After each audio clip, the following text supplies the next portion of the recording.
Hi everyone, I'm previewing the important things for traders to watch this week.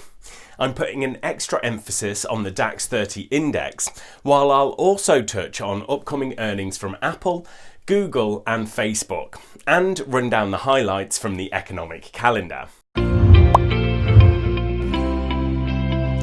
GKFX Prime presents the week ahead. Since we're talking about the stock market in Germany, it reminds me of a great German proverb. Everything has an end, only a sausage has two. This rally in the DAX index will have an end too, but I'll share why it might not happen yet in just a minute. By the way, if you liked my German proverb, please click the like button. It really helps us spread the word about these videos. I thought it extra relevant to talk about the DAX since we have a lot of German data out this week.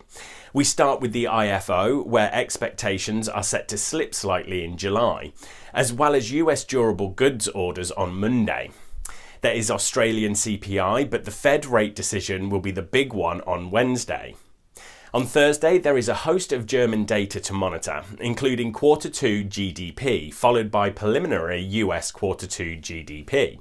Finally, we round out the week with China PMIs, German retail sales, and Eurozone Q2 GDP. Why the interest in the DAX, Rich, I hear you ask?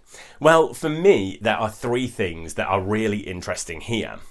1. The DAX just turned positive for 2020. 2. The €750 billion EU recovery fund was just agreed.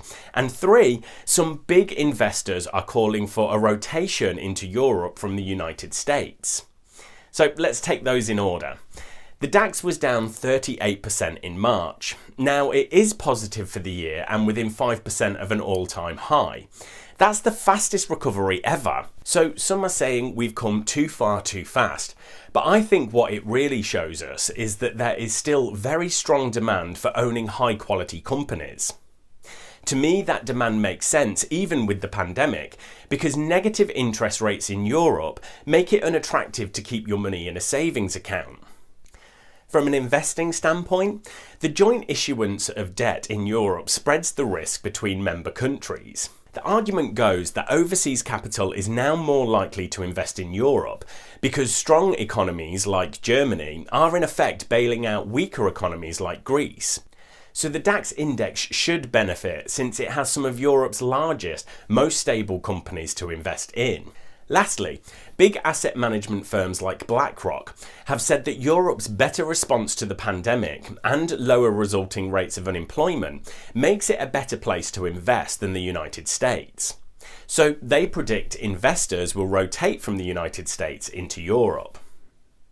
Now, before I sign off for today, mark in your calendar that Facebook reports Q2 earnings after the bell on Wednesday, and Apple and Amazon post their Q2 results after the close on Thursday. Right, thanks everyone, best of luck trading, and make sure to subscribe to our channel so you don't miss the next video.